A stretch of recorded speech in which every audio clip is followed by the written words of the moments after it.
Kapatid, I'd like to invite everyone to open our Bible again in the book of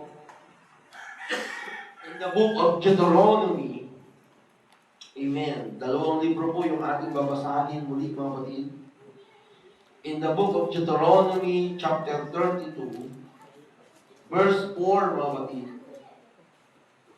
Then after Deuteronomy, chapter 32, verse 4, hallelujah. Buklatin din natin, mga kapatid, ang Romans chapter 7, verse 12. Praise God. Hallelujah. Sabi dito, mga kapatid, in the book of Deuteronomy chapter 32, verse 4. Praise God. Deuteronomy chapter 32, verse 4. Siya ang bato, ang kanyang gawa ay sakdal, sapagkat lahat niyang daan ay kahatulan. Isang Diyos na tapat at walang kasamaan, matuwid at banal siya. Hallelujah. Then in the book of Romans, praise God, chapter 7, verse 12, mga kapatid. Praise God. Romans chapter 7, verse 12. Hallelujah. Kaya nga ang kautusan ay banal, at ang utos ay banal, at matuwid, at mabuti. Tayo po'y manalangin, Panginoong Jesucristo, ang manaming banal. Muli kami po may makikinig ng iyong banal na mensahe sa oras na ito, Lord. Patuloy kami humihingi sa iyo, Panginoon, ng basbas na maging mabuti kaming tagapakinig sa mga oras na ito, Lord. Tulungan mo kami, Panginoon, na unawain namin mabuti ang iyong salitang banal, ang iyong mensahe na aming mapapakinggan sa oras na ito, Panginoon. Tulungan mo kami na hindi lamang kami manatiling tagapakinig, ngunit higit sa lahat, maging mabuting tagatupad kami ng iyong mga mensahe at salita, Lord.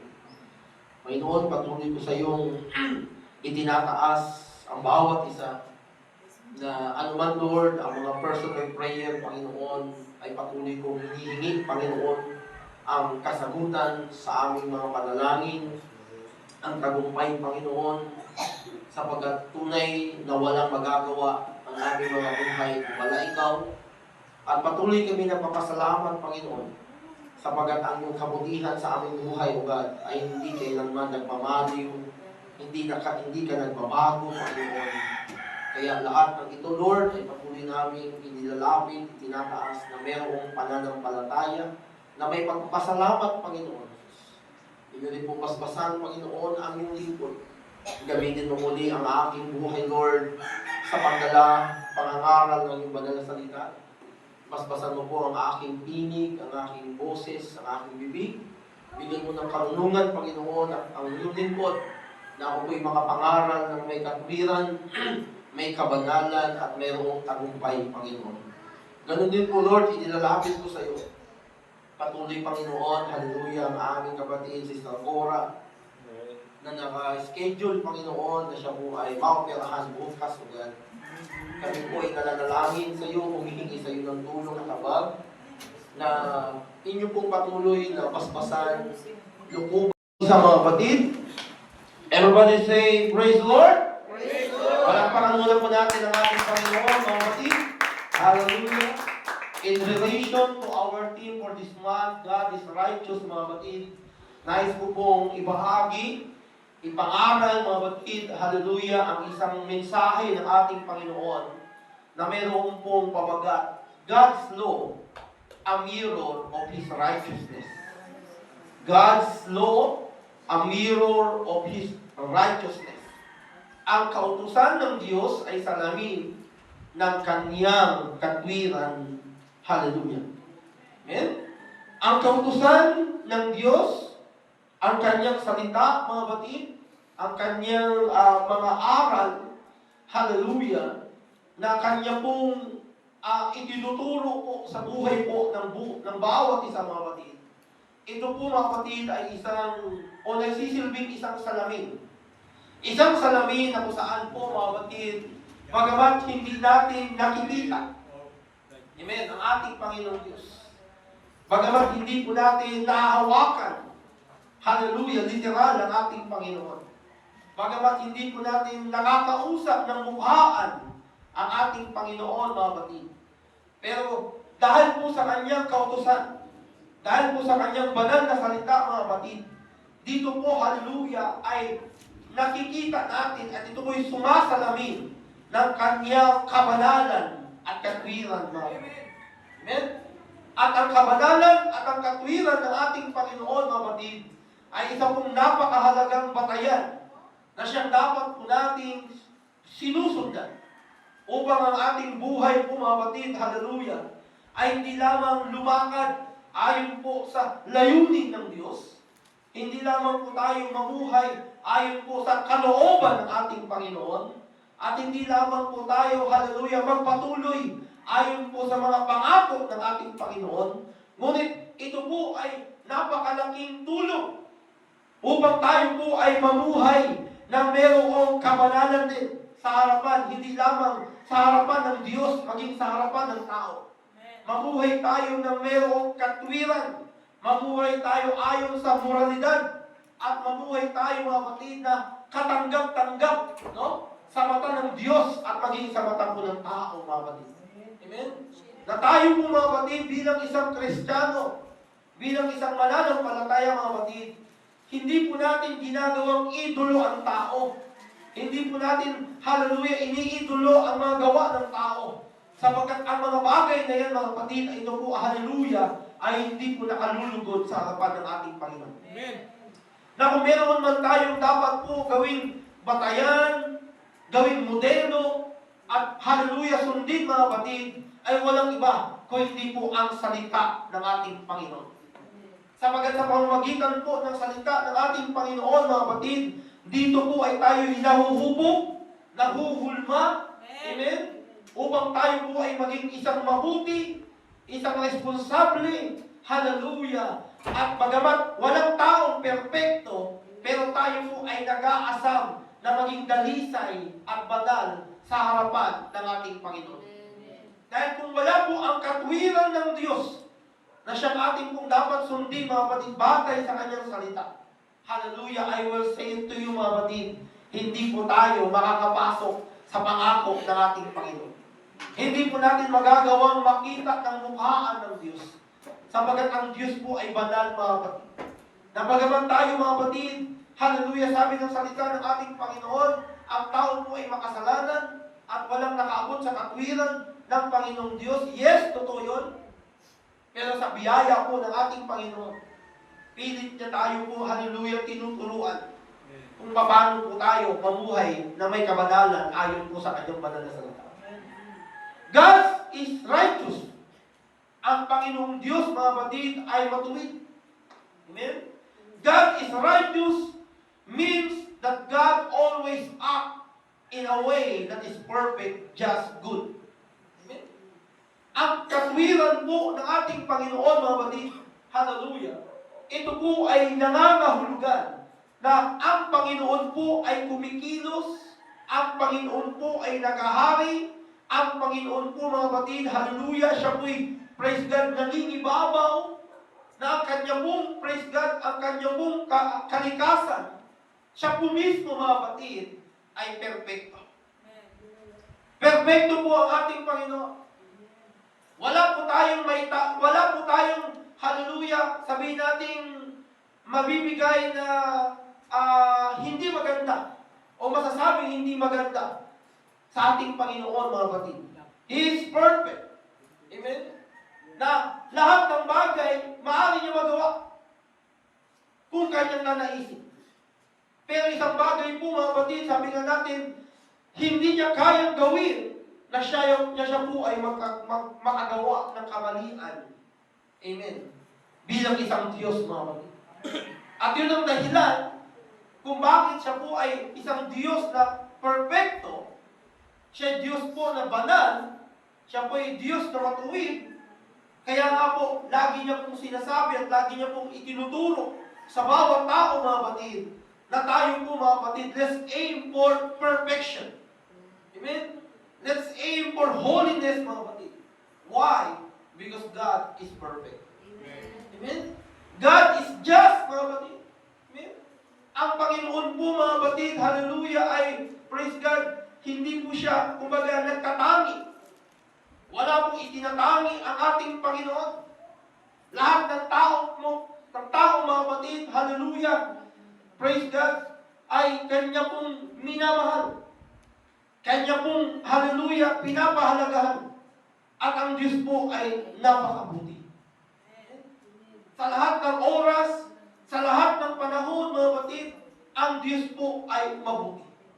Praise God. God is righteous. God's righteousness is perfect. Na hindi po katulad ng tao, ang katwiran ng ating Panginoon, mga kapatid, ay wala pong kapintasan. Naniniwala po ba tayo doon, mga kapatid? Walang kapintasan po ang katwiran ng ating Panginoon. Hindi po katulad ng tao. Kahit pa sabihin natin perfecto na ang kanyang physical na katawan sa tingin ng ating mga mata, pero ang totoo po mga kapatid, meron pa rin siyang kapintasan. Amen? Ang tao po mga kapatid, kahit pa sabihin natin, napakabait niya na. Amen? Almost perfect na siya. Pero dumarating pa rin minsan, no? Sa buhay ng tao mga kapatid, na siya po'y nakakagawa ng hindi maganda. Dahil ngayon sabihin yung pinakamabait na tao sa buong mundo, imposible po na hindi siya po nagkakasala. Meron ba kayong kilala ng tao hindi nagkakasala? Meron ba? Wala mga kapatid. Sabagat ang tao ay subject na magkamali. Maraming kakulangan ng tao mga kapatid. Kaya nga sabi nga dito mga kapatid, unlike human, God's righteousness is flawless mga kapatid and absolute. Ang katwiran ng Diyos mga kapatid ay walang kapintasan at ito po ay ganap mga kapatid. No? Kung ating babalikan, hallelujah, balikan ko lamang po yung binasa natin in the book of Deuteronomy, chapter 32, verse 4 mga kapatid. Na kung saan dito sa talata na ito mga kapatid, nais po sa ating ituro ng ating Panginoon kung gaano nga ba o ano nga ba ang ibig sabihin na ang Diyos po ay matuwid.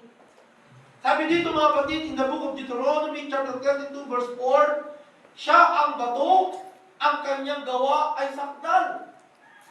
Banal po ang mga gawa ng ating Panginoon, na kahit sa simula, lahat po ng kanyang ginawa ay banal. Lahat po ng ginawa ng ating Panginoon, mga kapatid, nilikha niya ito na mayroong kabanalan. Magmula po sa liwanag, magmula po sa tinatawag na, hallelujah, mga hayop, sa mga pananim, sa mga dagat, sa mga bundok, lahat po yung mga kapatid ay nilikha ng Panginoon na may kasagdalan, na mayroong kabanalan, lalong-lalo ang tao. Naniniwala po ba tayo sa bagay na yun? Wala pong nilikha ang Panginoon na pangit. Wala pong nilikha ang Panginoon na masama. Amen? Nagiging masama lamang mga kapatid sapagkat sa pagsuway, sa di pagsunod, at pagmamataas sa kanyang sarili. Ganun po ang nangyari sa ibang mga nilikha ng Diyos.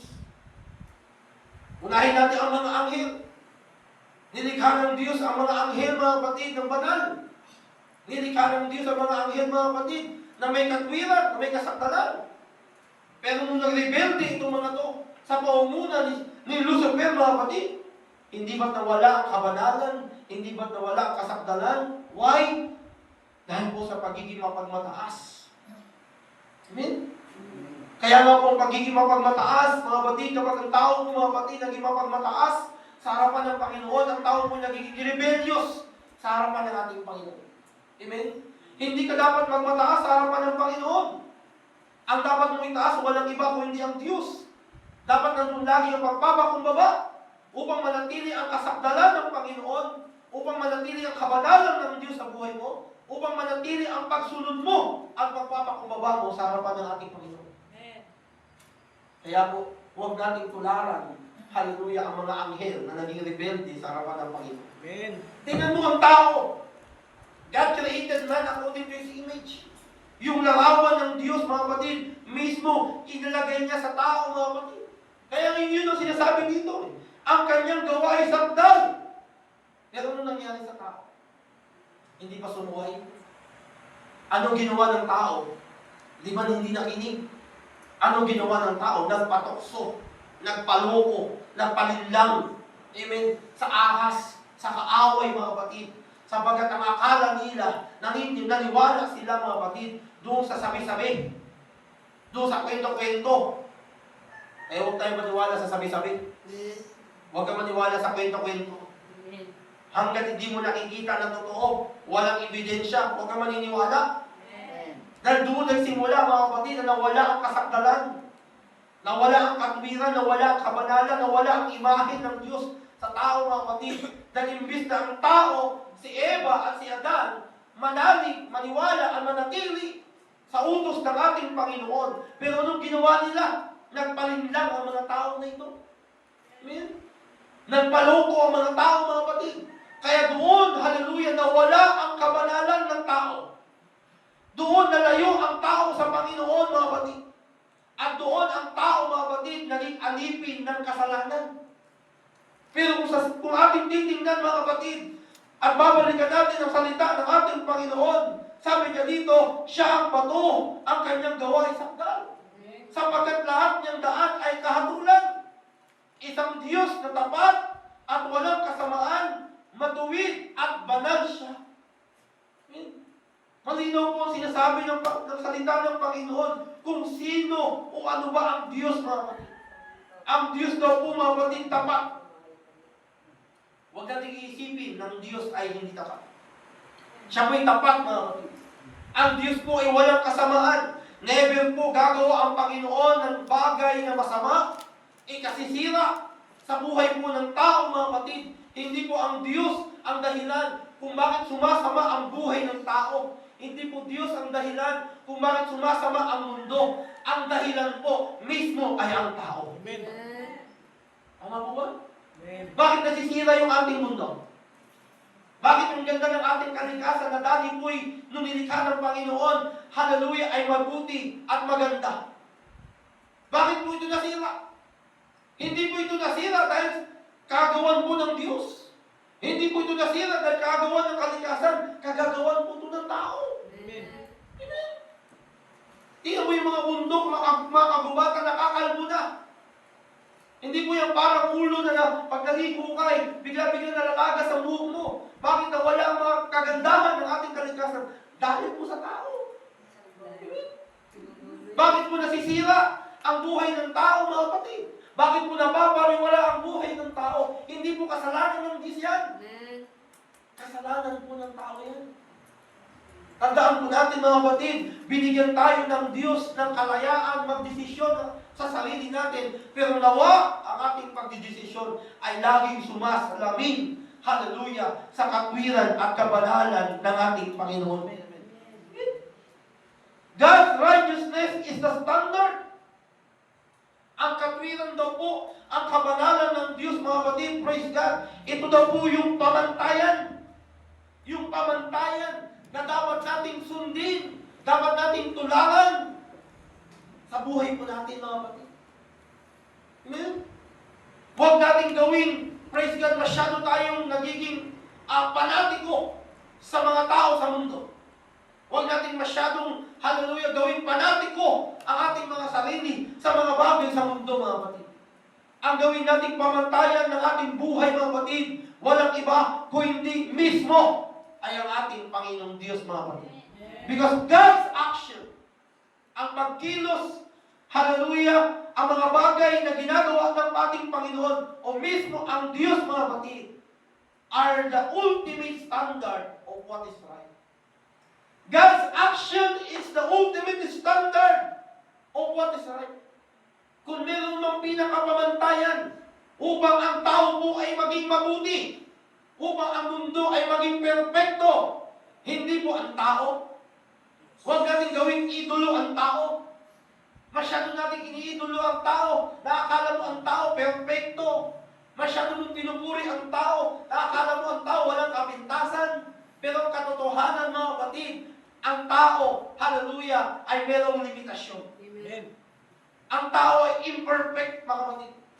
Maraming mga kakulangan, maraming mga kapintasan na pwede kang makita sa tao, mga kapatid. Pero kung ang Diyos, hallelujah, yung kanyang katwiran, yung kabanalan ng Diyos, at ang kanyang salita, ang siyang ating magiging pamantayan, mga kapatid.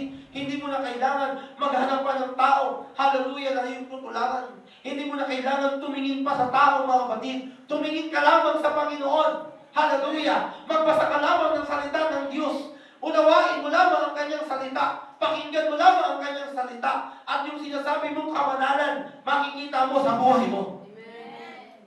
Makikita mo sa buhay mo. Magagawa mo sa buhay mo, mga kapatid.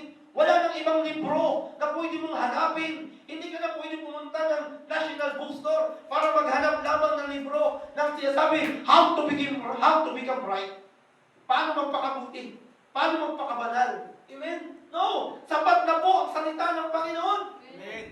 Kaya nga nakakalungkot minsan, hindi natin nagagawang buksan ang salita ng Panginoon. Hindi natin nagagawang basahin ang salita ng ating Panginoon. Mas binabasa pa natin ang ibang libro. Mas masyado pa tayo nagiging busy sa mga posts, hallelujah, sa social media, mga kapatid. Amen? Kaya nga sabi nga ng isang pastor na napakinggan ko, ano no? CPA. Marami daw mga kabataan, marami daw mga tao ngayon nagiging CPA na. CPA, hindi po Certified Public Accountant. Cellphone palagi, araw-araw. Tama, no? CPA, cellphone palagi, araw-araw. No? Pagising sa umaga, cellphone. Amen? Bago matulog, cellphone. Bago kumain, cellphone. Habang kumakain, cellphone. Kahit nasa CR, cellphone. Nakaupo sa bathroom, cellphone. Bakit? Kasi ang tao, mga kapatid, masyado nilang ginagawang pamantayan ang mundo. Masyado nilang ginagawang pamantayan ang tao. No. Kung meron mang dapat gawin nating pamantayan, hallelujah, upang tayo po'y maging mabuti, upang tayo po'y maging dalisay, upang tayo po'y mamuhay ng moralidad, mga kapatid, hindi po tao ang pamantayan. Hindi po batas ng tao. At lalo hindi programa ng tao. Walang iba kundi ang salita ng ating Panginoon. Amen. Ang salita ng Panginoon ibinigay sa atin ng Diyos upang tayo po'y tuwiring, disiplinahin, amen, turuan, di ba? Kaya po may salita ang ating Panginoon para po tayo maturuan, para tayo po'y maging matuwid, para tayo po'y maging dalisay, at sometimes, para tayo po'y madisiplina. Para ma-realize natin na kaya pala tayo kinukurot, kaya tayo pinapalo ng ating Panginoon, kaya may mga bagay na nangyayari sa buhay natin na minsan hindi natin maunawaan sapagkat gustong ituro sa atin ng ating Panginoon na meron tayong mga pagkukulang, meron tayong nagagawang hindi maganda sa kanyang harapan, at ayon ng ating Panginoon na tayo po'y mabuhay, hallelujah, na nagpapatuloy tayo sa kasamaan, sa karumihan, sapagkat ang nais ng Panginoon, mabuhay ikaw, mabuhay ako, mabuhay tayong lahat na mayroong katwiran at kabanalan ayon sa kanyang katwiran at kabanalan. Because we are created by God. Nilikha tayo ng Diyos, mga kapatid. Nilikha ka ng Diyos na mabuti. Nilikha ka ng Diyos na banal. Nilikha ka ng Diyos na matuwid. Kaya huwag mong gawin, hallelujah, huwag mo hayaan na magkaroon ng tiyansa ang sanlibutan na ikaw po ay ma-influensyahan. Huwag mo hayaan na pasukin ka ng dyablo. Imbes ng Panginoon na maghari sa iyo, ang mamuhay sa iyo, ang dyablo na ang maghahari sa iyo, ang dyablo na ang magdidikta sa iyo, ang dyablo na ang, hallelujah, magiging Diyos mo, no? Kaya may mga tao pa rin ngayon na kahit gusto nilang maging matuwid, gusto nilang magpakabuti, bakit hindi nila magawa? Kasi bakit hindi nila tinatanggap ng buong puso ng Diyos eh? Sabi ng awit, gusto kong bumait pero di ko magawa. Alam niyo awit na yun? Gusto kong bumait pero di ko magawa. Sa Diyos ang awa, nasa tao ang gawa. Yo! Di ba? Ang awit na gano'n eh. Ang ganda ng mensahe. Pero yung tono, pang sanlibutan talaga eh. Gusto daw ng mga tao na bumait, pero bakit hindi nila magawa? Bakit hindi magawa ng tao na bumait? Bakit hindi magawa ng tao na talikuran ang kanilang dating buhay? Why? Sapagat never talaga magagawa ng tao na maging mabait. Talikuran ng kasalanan. Iwanan ng makamundong gawa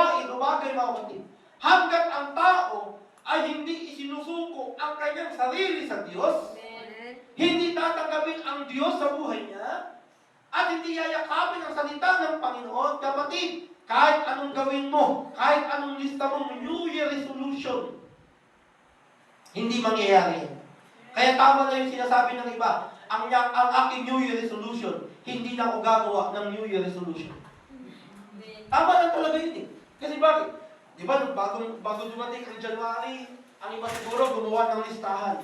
Ito na ako ngayon. Ang aking New Year resolution, hindi na ako magiging pasaway, number 1. Hindi na ako sasagot sa magulang, number 2. Hindi na ako magsisinungaling, number 3. Maghuhugas na ako ng plato, kutsara, tinidor, number 5.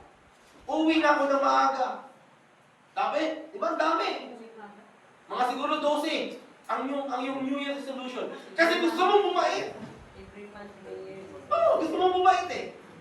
Gusto mong matuwa sa'yo yung magulang mo. Gusto mong matuwa sa'yo, hallelujah, ang ibang tao.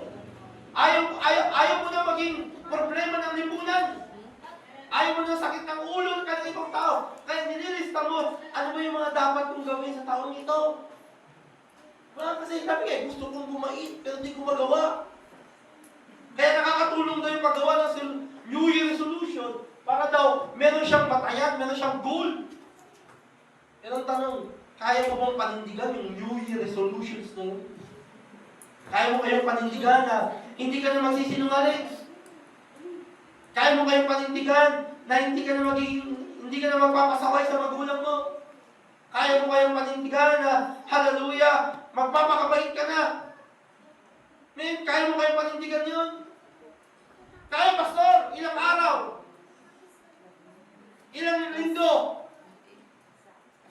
Ilang buwan? Baka naman unang linggo ng January, nagagawa mong maging mabait. Nagagawa mong, hallelujah, sumunod sa magulang mo. Nagagawa mong hindi na magsinungaling. Nagagawa mong labanan lang, takbo ng, hallelujah, impluensya ng mundo. Pero pagkatapos ng ilang buwan, abay, na-miss mo. Na-miss mo eh. Na-miss mo yung mga barkada mo. Noong umpisa ng January, pasensya na guys. Ngayon na ako New Year resolution eh. Yung New Year resolution mo ngayon, hindi na ako uuwi ng gabi. Madaling araw na lang. Hindi ka nga uuwi ng gabi, madaling araw na lang. Diba? Nagawa mong labanan ng ilang buwan, ng ilang linggo, pero pagka-after naman, na-miss mo eh. Na-miss mo yung mga barkada mo. Na-miss mo ang mga kaibigan mo. Na-miss mo yung mga ginagawa ninyo mga hindi maganda. Kumusta ang buhay mo? Yan ang katotohanan. Sa isang taong wala sa Diyos, mga kapatid, hindi niya kayang labanan ang tukso ng sanlibutan. Hindi niya kayang labanan ang tukso ng kaaway. Hindi niya kayang labanan ang kahinaan ng laman. Pero, kung ang tao mo, mga kapatid, hallelujah, ay mamumuhay ayon sa katwiran ng ating Panginoong Diyos, ang tao mo'y mananatili po sa presensya ng ating Panginoon. Amen. Ano po yung sabi ni Haring David sa Psalms chapter 1, Psalms 11, verse 7, mga kapatid? Sabi dito ni Haring David, mga kapatid, na kung saan binibigyan din niya dito, mga kapatid, na ang pamantayan na dapat daw gawin ng tao sa kanyang buhay ay walang iba kung hindi ang katwiran ng Diyos. Sabi niya dito sa Psalms chapter 11, verse 7, sapagkat ang Panginoon ay matuwid, minamahal niya ang katwiran. Hallelujah! Mamamasdan ng matuwid ang kanyang mukha.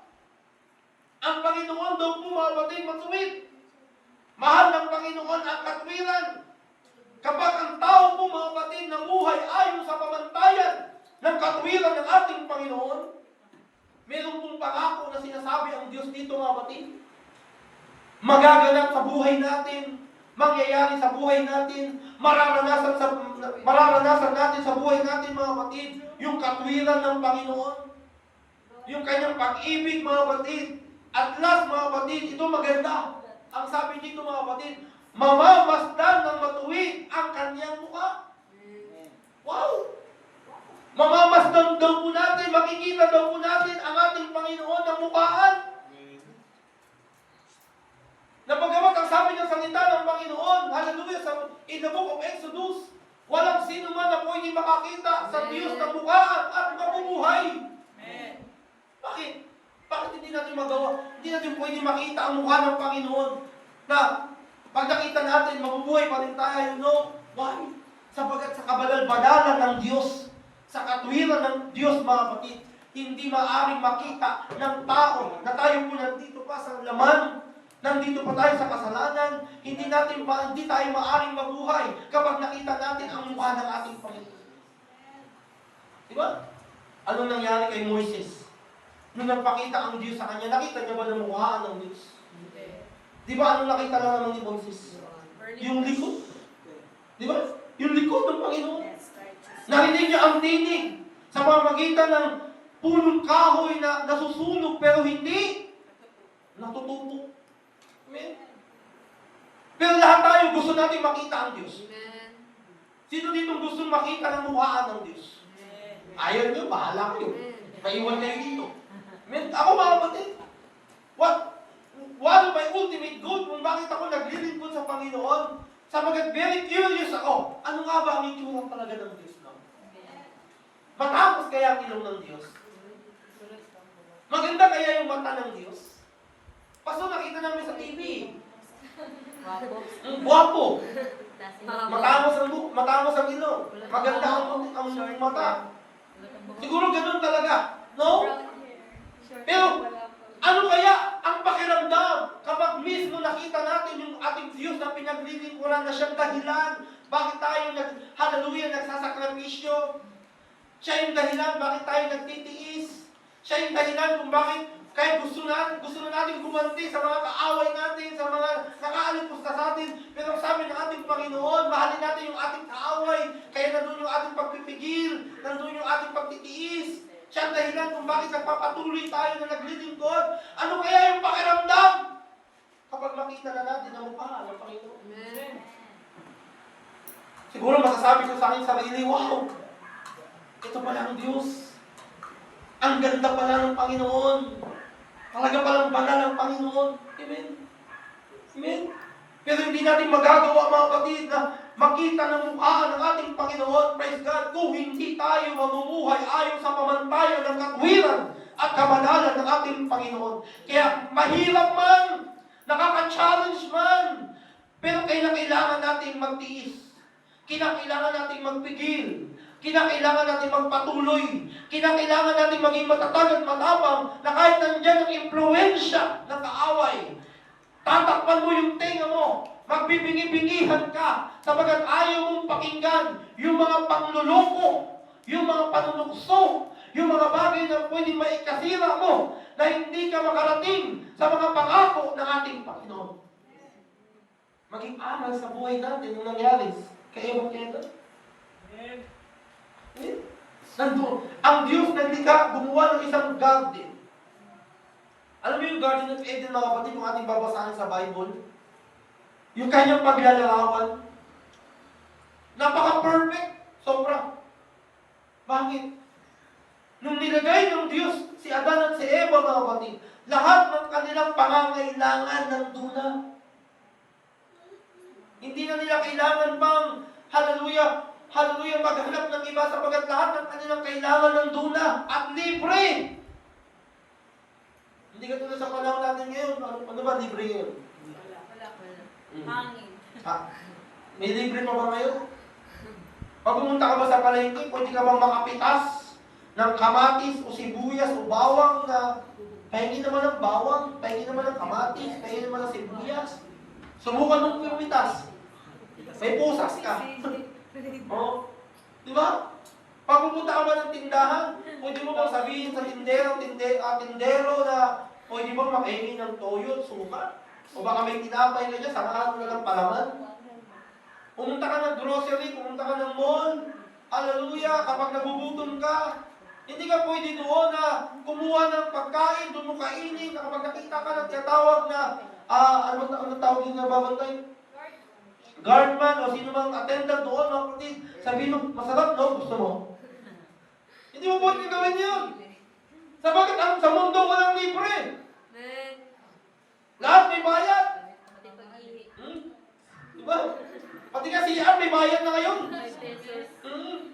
Samantalang dati, walang bayad. Ngayon, may bayad na. Ilalabas mo lang naman yung, kung bakit pinipigilan mo sa buhok, sa katawan mo, magbabayad ka pa. Kaya minsan, kapag magsisiyar ako, nung pumunta kami sa Chinatown ko yun, ang bayad doon, magkano 20? Abay, nilubos-lubos ko na si Sir Agnes. Total 20 ang bayad nito. Gawin ko na lahat na dapat kong gawin. No? Sulitin ko na. No? Hindi na ako umihi, pati dumumi na ako. No? Naghilamos pa ako, kulang na lang, paligo ko doon eh. Tapos yung mga tissue doon, talagang ginamit ko lahat.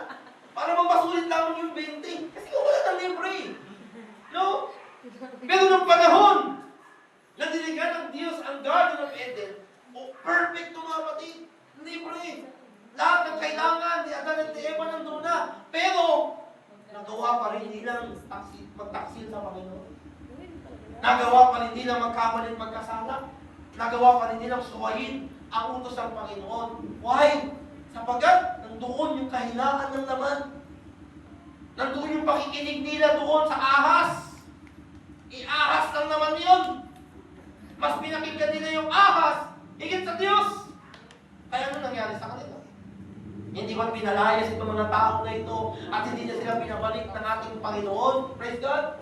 Ganon ang pwedeng mangyari sa buhay natin, mga kapatid, kapag hindi tayo susunod sa katwiran ng Panginoon, hindi tayo susunod, mga kapatid, hallelujah, sa batas o kautusan ng ating Panginoong Diyos, mga kapatid, mawawala tayo sa biyaya ng Diyos.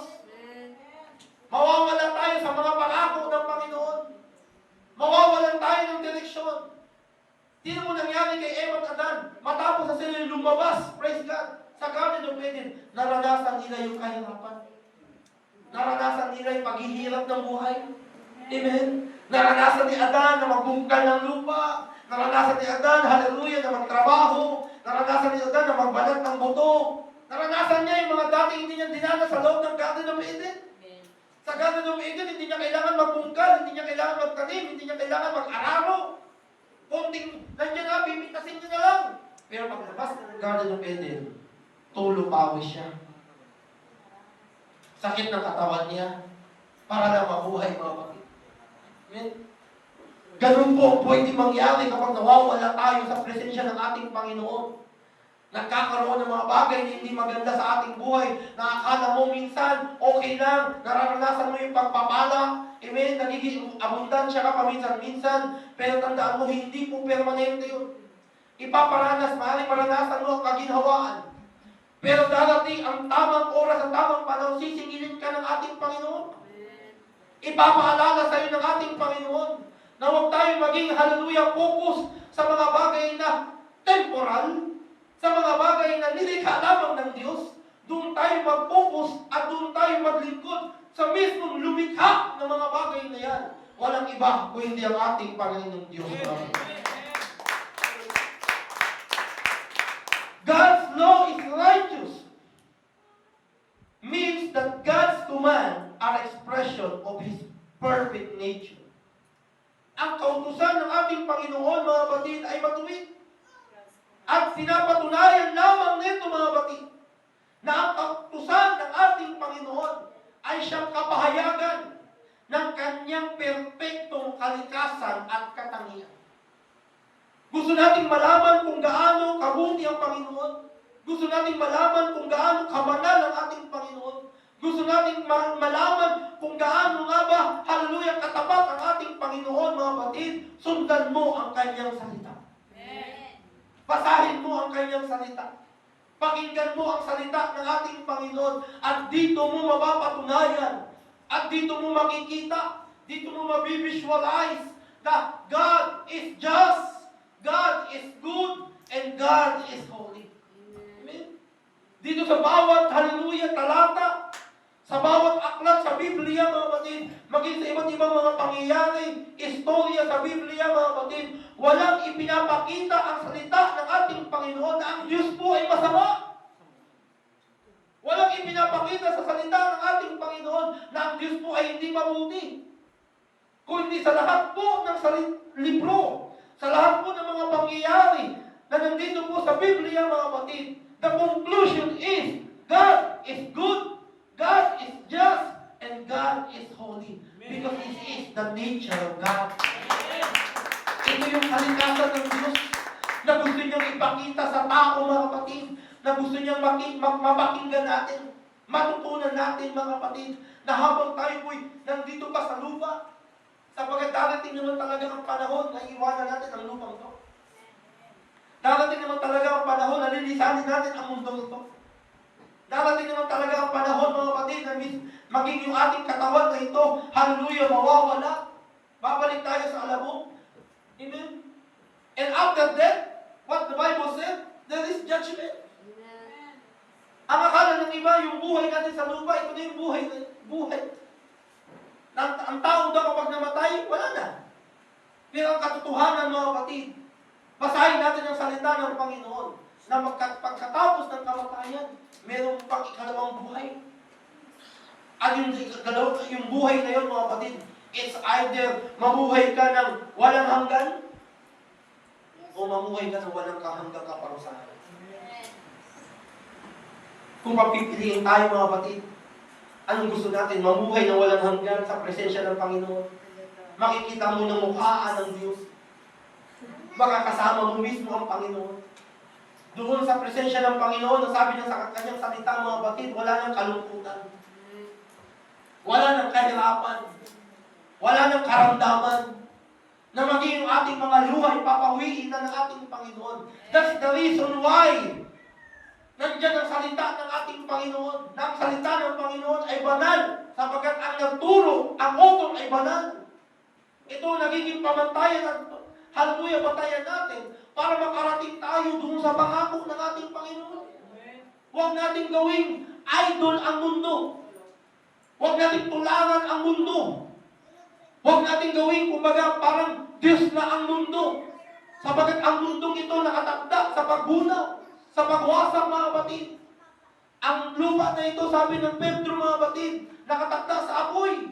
Pero ang Panginoon, hallelujah, ay maghahanda at lilikha ng panibagong langit at panibagong lupa na kung saan nandoon ang mga banal, nandoon ang mga matutuwid, nandoon ang mga tapat na naglingkod sa ating Panginoon. But the question is, welcome ba lahat? Magiging welcome ba ang lahat doon, Sister Tricia? Lahat ba ng mga tao sa buong mundo, hallelujah, makakapasok doon sa kaharian ng ating Panginoon, sa bagong langit at bagong lupa? No. Kapag ang sabi niya, marami ang nagsimula, pero marami ang nahuhuli. Pero maraming mga nahuhuli, pero nangauna. Amen? Ayan ang malungkot na katotohanan. Marami sa simula, hallelujah, tapat na naglilingkod sa Panginoon. Marami sa simula, hallelujah, nagpapatuloy, nakikinig ng salita ng Panginoon.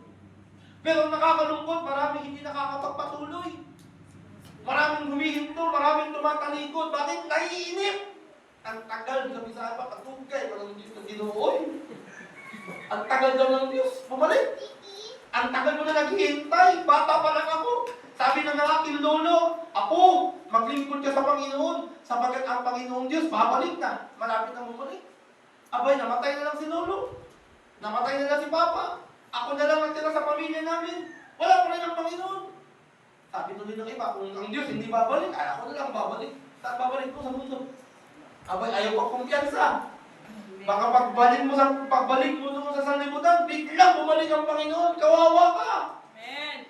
Amen? Kaya sa buhay natin, mga kapatid, hallelujah, laging itinuturo sa atin ng Panginoon. Praise God.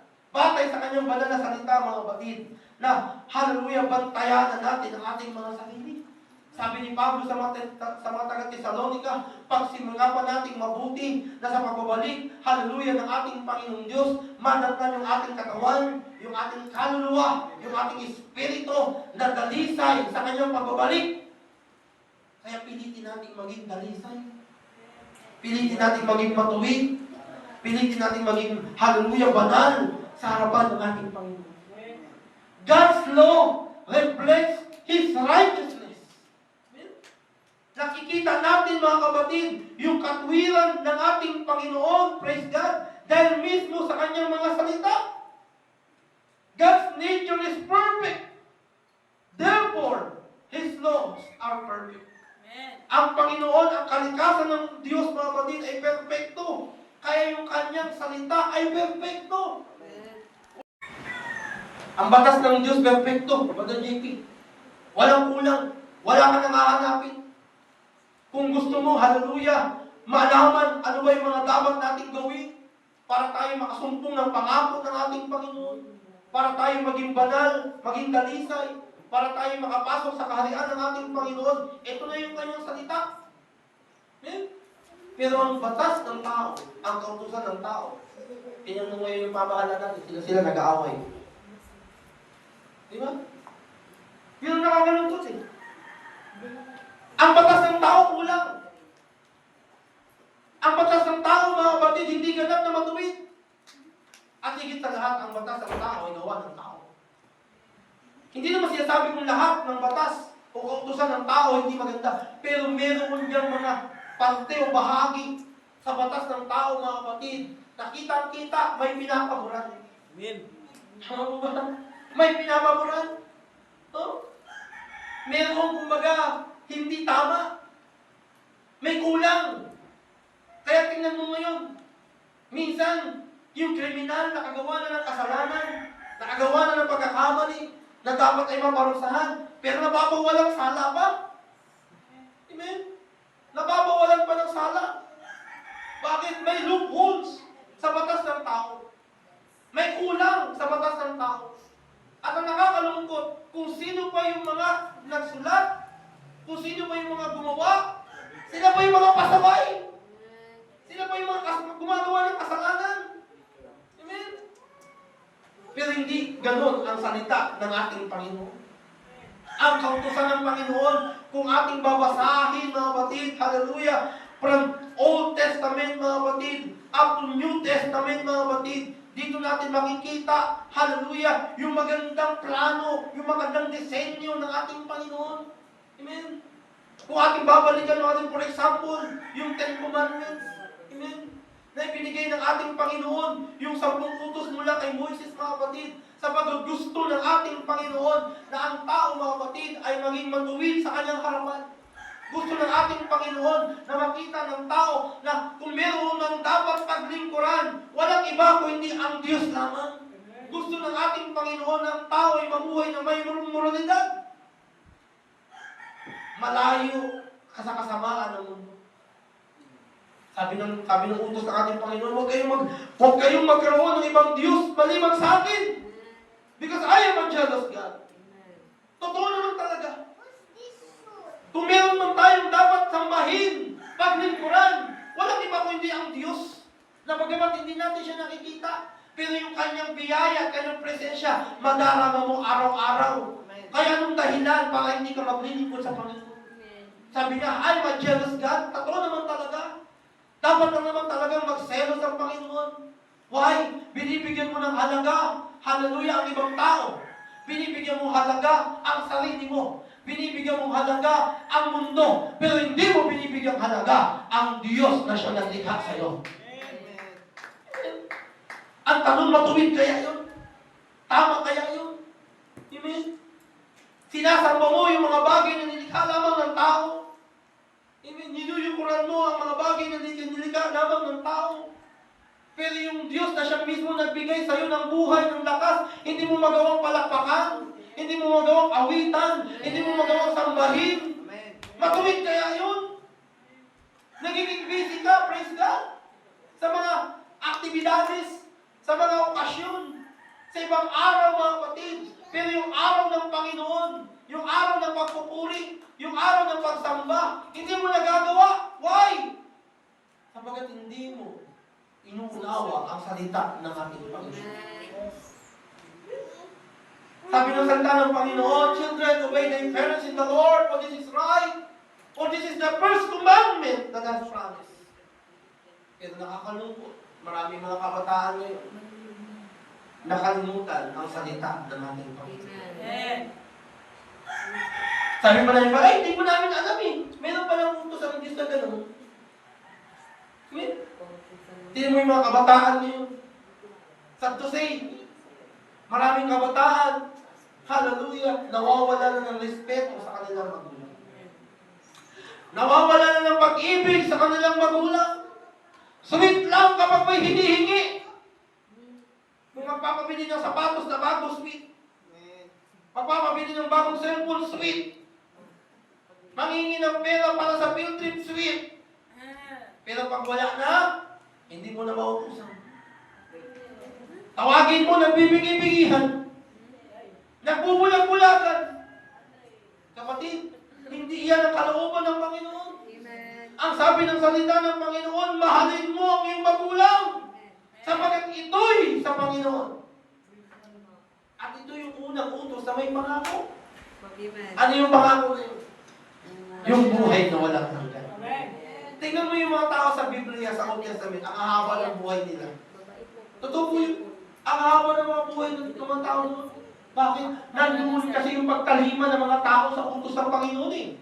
Pero tingnan mo ngayon ang buhay ng mga katao ngayon. Maiklian na. Kasi bakit?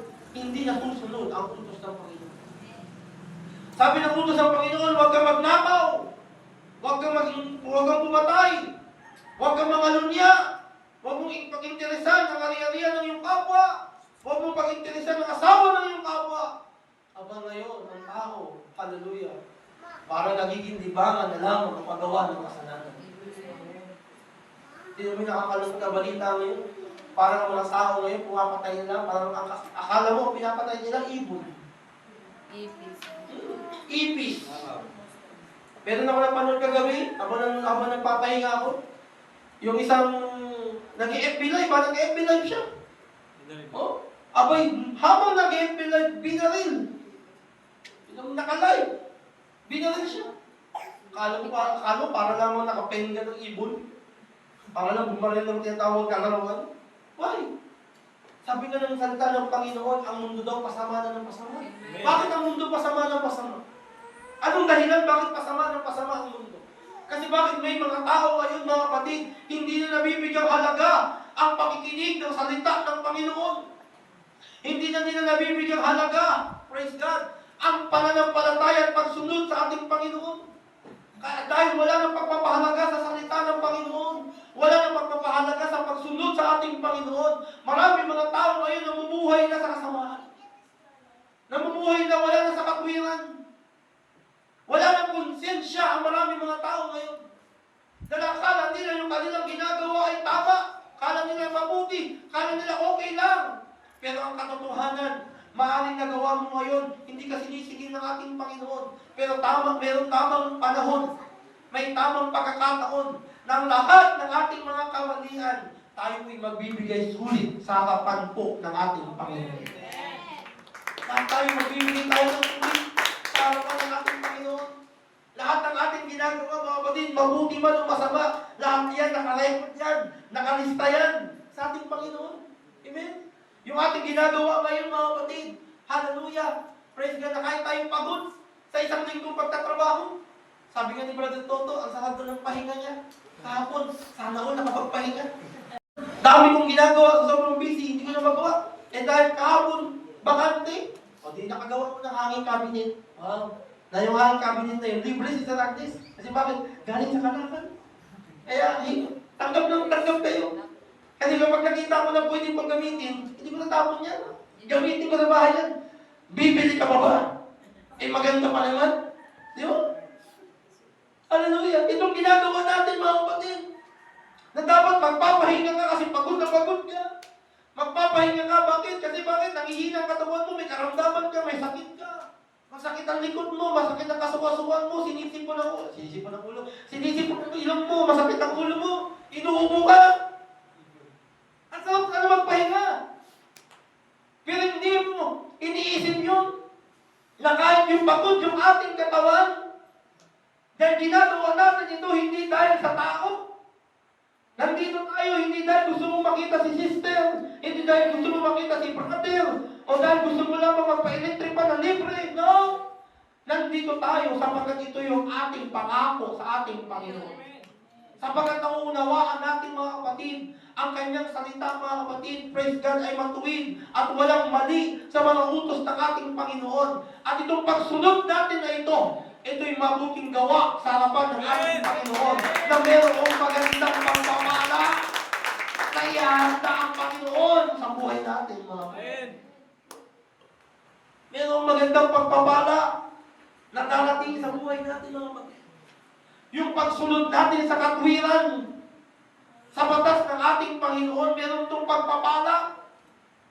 Sabi nga dito mga kapatid, God's law is a source of blessing. Do you believe on that? Na ang kautusan ng Panginoon, hallelujah, a source of blessing mga kapatid. Mayroong pagpapala sa pakikinig at pagsunod sa kautusan ng ating Panginoon. Sa ating pakikinig sa kanyang kautusan, sa kanyang ating pagsunod sa kanya mga kapatid, praise God. Dadalhin niya tayo saan? Sa maraming mga pagpapala. Yung mga pagpapala na siyang ating inaasam sa buhay natin. Alam niyo po ba mga kapatid? Na kapag tayo po'y sumusunod sa Panginoon, hindi tayo ang hahabol sa pagpapala. Diba? Paligtad kasi. Sa mundo, kung gusto mo ng tinatawag na mga bagay na mabuti, maganda sa buhay mo, habulin mo yun. Halimbawa, meron kang nanliligaw, gusto mo mapasagot yung nililigawan mo. Hindi ang nililigawan mo ang susunod sa iyo. Ikaw mismo ang susunod sa nililigawan mo. Di ba? Kahit saan siya magpunta, tingnan mo. Tingnan mo kung anong ginagawa niya. Tingnan mo kung anong binibili niya. Unahan mo na pagbili. Pa-impress ka. Di ba? Para lamang makuha mo yung oo niya. Ikaw ang susunod. Kasi si Tereya, sumunod sa akin yun. Diyan lang. Pangpakitin lang mga kapatid. Kung gusto mo na, hallelujah, makuha yung matamis na oo ng nililigawan mo, sundan mo siya. Pero nyo, baliktad sa Panginoon. Kung gusto mo, hallelujah, ng pagpapala, ang pagpapala po ang susunod sa iyo eh. Kapag ikaw po ay sumusunod sa Panginoon. Ang pagpapala po ang susunod, hindi po ikaw. Because that's, hallelujah, the blessing in obeying God's law. Psalms chapter 23 verse 6, all the goodness and mercy shall follow you. Hallelujah. Diba? Lahat ng kabutihan, lahat ng mga pagpapala, lahat ng mga kahabagan, ang susunod sa iyo habang ikay naglilingkod sa Panginoon. Kaya walang dahilan para tumigil ka sa maglilingkod. Walang dahilan para hindi ka maglingkod. Walang dahilan para hindi ka magpatuloy sapagkat ang ito yung pangako ng ating Panginoon na sa pamamagitan ng pakikinig, sa pamamagitan ng pagsunod sa kautusan ng ating Panginoon, darating ang mga pagpapala, maging ang kapayapaan sa buhay mo. Magkakaroon ka ng katiwasayan. Ang pamilya mo magiging matiwasay. Nung dating hindi ka naglilingkod sa Panginoon, away sa umaga, away sa tanghali, away sa gabi. Kasi bakit? Wala yung presensya ng Diyos sa buhay ng pamilya mo. Amen. Pagising pa lamang sa umaga, imbis na mag-aalmusal kayo, magbabatuan mo na ng platito. Hoy, gumising ka na! Ano ba itong buhay ito? Pagdating ng tanghali, bago magtanghalian, away muna! Bago matulog, away muna! Walang kapayapaan! Walang katiwasayan! Pero tingnan mo kapag nandoon kayo sa presensya ng Panginoon. Tingnan mo kapag nandoon na naghahari sa inyo ang kautusan ng Diyos. Tingnan ninyo tingnan niyo ang buhay niyo kung ang katwiran ng Panginoon ay siyang namamagitan sa buhay niyo. May away man, pero mas marami ang pag-ibig. Amen. May mag-asawa ba dito hindi nag-away? Sila Tatay Lando na naibig. Tumagal na to sa pagsasama. Ewan ko lang kung ilang beses na nag-away. Maraming beses na siguro na naibig, no? Makulit daw eh. Di ba? Walang pagsasama ng perfect. Tama po ba? Wala. Kaya sabi ko nga sa mga kabataan, ako, huwag kayong magmadali. Baka akala nyo, masarap at okay ang may buhay niya asawa. Baka sabihin ninyo, after naman, sorry ko na nga kaya to. Sige, sorry ko na lang kaya to si Teresa sa magulang niya. Wala na eh. Suko na ako eh. Isip ko naman, ba't ko kayo sorry? Yung bilang kong babae, wala na. Yung bilang kong lalaki, wala na rin. Paano kayo sorry? Ay, ka naman. Patindigan na. Hindi madali ang pagsasama kung wala ang Diyos na kapatid. Pero kapag ang Diyos ang nag-aari sa buhay natin, mga kapatid, may kapayapaan, may katwiran, amen, mayroong kasaganaan, may blessing lagi, mga kapatid, sapagat yun ang pangako ng ating Panginoon. Amen? That is the positive result. Amen? In the righteousness of God, in obeying the God's law, mga kapatid, that all the goodness, the blessings, and mercy shall follow us, mga kapatid. Darating ang mga pagpapalang na yan. Why? Sapagat yun ang pangako ng Panginoon. Kaya mga kapatid, sa buhay natin, mga kapatid, panatilihin natin. Mamuhay tayo ayon sa katwiran ng Panginoon. Mamuhay tayo ayon sa katwiran ng kanyang kautusan. Sapagat laging mayroong maganda at mabuting resulta ang pagsunod at paglilingkod sa ating Panginoon. Hindi tayo talo kapag tayo naglingkod sa Panginoon. Hindi tayo mawawalan kapag tayo naglingkod sa Panginoon. At lalong-lalo, hindi tayo mapapasama kapag tayo maglilingkod sa Panginoon. Lahat, hallelujah, na mabubuting mga bagay na pinapangarap mo, pinapanalangin mo, ninanais mo, kapag nandoon ka sa paglilingkod sa Diyos na makatwiran, sa Diyos na banal, sa Diyos na mabuti, lahat ng iyan ay mangyayari at magaganap sa buhay mo. Ay magpatuloy sa paglilingkod. Gawing patayan ang katwiran ng ating Panginoon. Gawing patayan ang salita ng ating Panginoon. Yakapin, mahalin, sundin ang nag-iisang Diyos, mga kapatid. At ang kanyang mga pangako, hallelujah, ay magiging totoo sa ating buhay, mga kapatid. Tayo po'y magsipagtayo, hallelujah. Purihin natin ang